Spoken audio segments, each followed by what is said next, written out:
है? जो सारी सृष्टि के आदि मध्य तक का ज्ञान तुम्हारे मगज में बैठा हुआ है। हाँ, अभी तुम जान गए हो, है? पहले नहीं जानते थे। क्यों? तुम क्यों जान गए हो? है? क्योंकि तुम रचयिता हो, है? तो रचयिता को जान गए कि नहीं? किसके रचयिता? किसके रचयिता? निराकारी दुनिया के रचयिता या साकारी दुनिया के रचयिता? साकारी दुनिया। और निराकारी दुनिया कौन रचता है फिर? अरे निराकारी दुनिया, जो तुम्हारी निराकारी दुनिया है, वो जो ऊंच ते ऊंच धाम जिसमें तुम रहते हो, हाँ, वो भी रचता कौन? घर कौन बनाता है? अपना घर है। वो तो देखो अयोध्या में लड़ाई लड़ रहे, हम राम का मंदिर बनाएंगे। अरे राम का मंदिर राम बनाएगा या तुम खुद बनाओगे? तुम कैसे बना लोगे? तुम में इतनी ताकत है कि अयोध्या में राम का मंदिर बना लो? वो हद की ईंटों की अयोध्या समझ लेते हैं। अयोध्या का बेहद का मतलब यह है जहां कभी युद्ध मनसा से, वाचा से, कर्मणा से, कोई इंद्रियों से किसी प्रकार का कोई युद्ध होता ही नहीं। ऐसी दुनिया बनाने का काम कौन करेगा? मैं करूंगा? मैं तो अकर्ता हूं। मैं माने कौन? शिव? नहीं, वो तो नहीं करता। तो कौन करता है? वो निराकारी धाम तुम अपने लिए, अपना धाम खुद, ऊंचे ते ऊंचा धाम, ऊंचे ते ऊंचा महल, संगठन कहो, किला कहो। राजाएं होते हैं तो अपना किला बनाते हैं कि नहीं? हाँ, बनाते। तो तुम रचयिता को भी जान गए और रचना के आदि मध्य अंत को भी जान गए। क्या? कौन है रचना? रचयिता कौन है? अरे रचयिता साकार, तो रचना भी साकार। तो कौन रचयिता, कौन रचना? लिखो, बताओ।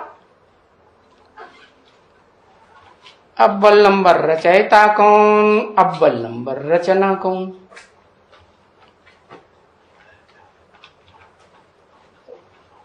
है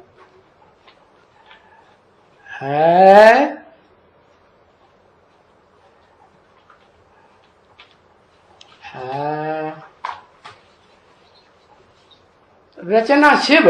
अरे राम राम राम राम राम, ये क्या लिख दिया? माथा पकड़ रही है माथा। संगम की कृष्ण, सत्यु की कृष्ण। जो राम बाप रचयिता, राम कहां से हो गया? राम तो त्रेता वाला बताया है, वो तो नाम ही है चंद्र। राम का नाम क्या है? पीछे टाइटल लगा हुआ है ना, रामचंद्र। वो सूर्य है। अरे सूर्य का बच्चा सूर्यवंशी सूर्य ही होगा ना।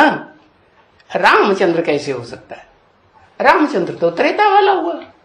तो कौन? वही राम वाली आत्मा संगम युग में, पुरुषोत्तम संगम में जब मैं आता हूं तो अंतिम चोलाधारी, पतित से पतित तनधारी जो है, आदम कहो, एडम कहो, आदिदेव कहो, ये पार्ट प्ले करती है, तब उसको कहते हैं कि वो रचयिता है सारी सृष्टि का। साकार सृष्टि है, निराकार सृष्टि। साकार सृष्टि का भी रचयिता है। और वो निराकार घर, जिस घर में तुम बच्चों को जाना है, पहले पहले घर में जाएंगे कि पहले स्वर्ग में जाएंगे, या पहले वैकुंठ में जाएंगे? कहां जाएंगे? पहले पहले घर में जाएंगे, क्योंकि तुम आत्मा निराकारी हो। तो निराकारी आत्मा को घर कैसा चाहिए? निराकारी घर चाहिए। तो रचयिता को भी जान गए और उसकी रचना को, कि रचयिता है वही इस सृष्टि रूपी रंगमंच पर जो सदाकाल शरीर साकार से रहता है। या उसका शरीर कभी खलास हो जाता है? होता है? नहीं खलास होता। तो वो हुआ रचयिता। उसे कह दो आदि नारायण। और रचना, रचना तो एक पीढ़ी कम हुई ना, नीचे पीढ़ी उतरेगी ना, तो रचना हुआ 16 कला संपूर्ण कृष्ण। तो दोनों को तुम जान गए। तो अब देखो, वेद की रचना को भी जान गए और वेद के बाप को भी जान गए। कितने हैं वेद के बाप? है? अरे फिर चक्कर में पड़ गए। अरे 2 वेद के बाप है ना, एक है मनुष्य सृष्टि का बाप, एक है आत्माओं का बाप, निराकार आत्माओं का बाप निराकार, और साकार का बाप साकार। लेकिन दोनों मिलकर के एक होते हैं तब सृष्टि चलती है। अरे आत्मा जब तक साकार शरीर धारण न करे तो सृष्टि में कोई काम कर पाएगी? नहीं कर पाएगी। तो ऐसे ही वो निराकार परमपिता शिव उस साकार मुकर्रर रथधारी में प्रवेश करके तुमको बताते हैं। तो उस बाप को जानने से, कौन से बाप को? जो बेहद का कंबाइंड बाप है। क्या? साकारी भी तो निराकारी। और ये बात तुम भारतवासी जानते हो, जो विदेशी हैं, विधर्मी हैं, वो नहीं जानते। क्या? कि वो साकारी सो निराकारी दोनों है, या सिर्फ निराकार है कि सिर्फ साकार है? वो कहते हैं क्या साकार नहीं है, वो सदा निराकार है। और तुम्हारी बुद्धि में क्या बैठता है? वो निराकार सो साकार। तो बताया उस बाप को जानने से तुम आस्तिक बन गए। आस्तिक माने आस्था रखने वाले। बिंदी के ऊपर आस्था रखी जाती है क्या? बिंदी तो देखने में ही नहीं आती।